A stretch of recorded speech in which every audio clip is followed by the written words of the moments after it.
বন্ধুরা, বাসন্তী পোলাও হচ্ছে এমন একটা রেসিপি যে রেসিপিটা নিরামিষ কিংবা আমিষ দুপক্ষের লোকেরাই কিন্তু পছন্দ করে থাকে। আর সামনে আসছে পুজো, মানে এটা ভোগ হিসেবে সেরা ভোগ হয়।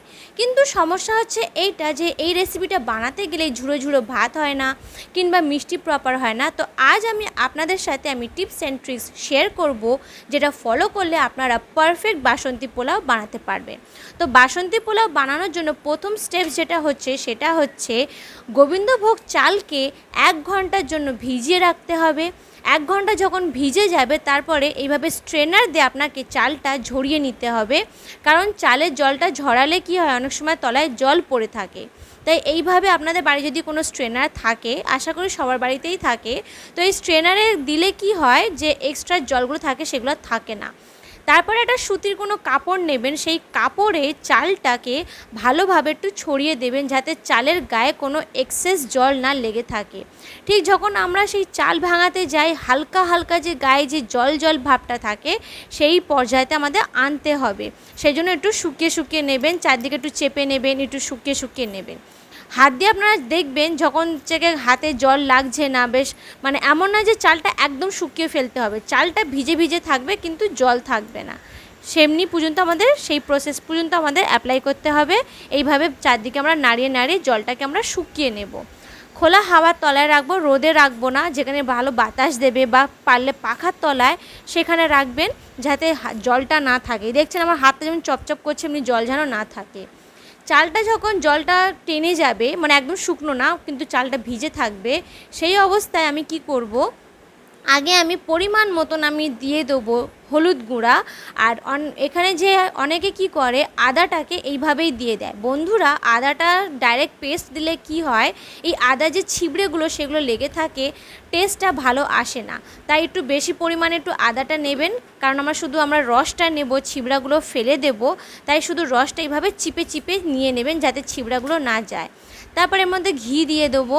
ঘিটা আপনারা চাল অনুসারে দেবেন, যদি আপনারা 1 কেজি চাল নেন তাহলে পুরো বোতল ঘিটা দিয়ে দেবেন, আর যদি 500 চাল থাকে তাহলে হাফ বোতল দিলে হবে।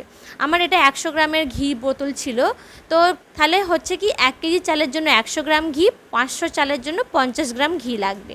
তো এরপরে এটা হাত দিয়ে আপনারা ভালোভাবে একটু মাখিয়ে নেবেন, ভালোভাবে এমন আলতো আলতো করে মাখাবেন যাতে চালগুলো, যেহেতু ভিজে ভাব রয়েছে, চালগুলো ভেঙে যেন না যায়। তাই আলতো হাতে এইভাবে আপনারা ভালোভাবে একটু ম্যারিনেট করে নেবেন যাতে ঘিটা আর আদার যে রসটা যেন সম্পূর্ণভাবে প্রতিটা চালের গায়ে গায়ে যেন লেগে যায়। আলতো হাতে হালকা হালকা হাতে কিন্তু বন্ধুরা মাখাবেন, জোরে জোরে খুব জোরে একদম চটকাবেন না, তাহলে চালটা ভেঙে যাবে। সেই লম্বা লম্বা চাল আপনারা ঝুড়ো ঝুড়ো চাল আর পাবেন না, কারণ চাল যদি ভেঙে যায়, কিছু চাল সাইজের চেয়ে ছোটো বড়ো হওয়ার ফলে কি হবে, যেগুলো সববার ছোটো চাল হবে তাড়াতাড়ি গলে যাবে আর ঘেঁটে যাবে। তাই আলতো হাতে। এইদিকে কড়াটা গরম হয়ে গেলে আমরা এর মধ্যে তেজপাতা, শুকনো লঙ্কা, গোটা গরম মশলা, এলাচ, তারপরে আপনার এই কাজু, কিশমিশ, এগুলো সব কটা একটু ভেজে নেব। বেশি ভাজবো না, কারণ বেশি ভাজলে কী হবে, এটা কালো হয়ে যাবে, এটা তিতো ভাব হবে। ততক্ষণ ধরে ভাজবো যতক্ষণ না হালকা একটা ব্রাউন ভাব আসে। তারপরে দেখছেন আপনারা কীভাবে একটা হালকা ব্রাউন ভাব এসেছে। তারপরে সেই মাখানো যে চালটা থাকবে, এই চালটা কিন্তু আমরা দিয়ে দেবো। আচ্ছা বন্ধুরা, এবার একটা কথা আমি বলতে চাই, ম্যারিনেট করে কিন্তু আরও 1 ঘন্টা রাখতে হবে, কারণ ম্যারিনেট করলে যে 1 ঘন্টা রাখবো আরও ভালোভাবে ম্যারিনেট হবে। প্রতিটা চালে যে ফ্লেভারগুলো ঘি আদা দেওয়া হয়েছে সেগুলো কিন্তু ভালোভাবে শুষে নেবে ভিতরে। তাই আরও 1 ঘন্টা ম্যারিনেট করে রেখে দেবো। ম্যারিনেট হয়ে গেলে আমি যেভাবে বললাম যে কড়া গরম হলে এইভাবে যে ড্রাই ফ্রুটসগুলো, গরম মশলা, তেজপাতা, শুকনো লঙ্কা ভেজে নিতে, হালকা লাল লাল ব্রাউনিশ ভাব হওয়া পর্যন্ত। তারপর এইভাবে চালটা অ্যাড করে একটু হালকা আঁচে একটু ভাজতে থাকবেন, যাতে যদি চালের যে এক্সট্রা জলটা যেন চলে যায়। তারপরে বন্ধুরা, এবারে আমি বলি নিয়ম হচ্ছে কি, যখনই আপনারা এই চালটা নেবেন সবসময় একটা যদি পারফেক্ট নেবেন, ধরুন কাপে হিসেবে মাপছেন, যেই কাপে আপনারা চালটা নেবেন সেই কাপেই কিন্তু জলটা মাপতে হবে। উদাহরণ আমি দিচ্ছি কি, যেই কাপে আপনার চালটা মাপলেন, যদি 1 কাপ চাল থাকে তাহলে 2 কাপ জল নিতে হবে, যতটা চাল থাকবে তার ডবল জল নিতে হবে। তারপর যখন ভালোভাবে ফুটে যাবে, বেশ দেখবেন একটু সেদ্ধ সেদ্ধ হয়ে এসেছে, তখন দেবেন চিনি। চিনি যদি আগে থেকে দিয়ে দেন তাহলে কী হবে, ভাতটা শক্ত হয়ে যাবে আর ভালোভাবে কিন্তু গলবে না, শক্ত শক্ত থাকবে।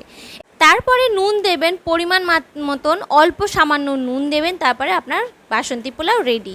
এই পোলাওটি আপনারা চিকেন দিয়ে খেতে পারেন, আলু কষা দিয়ে খেতে পারেন, কিংবা পনিরের কোনো তরকারি দিয়ে খেতে পারেন। আরও কিছু জানার হলে কমেন্ট বক্সে কমেন্ট করে জানাবেন।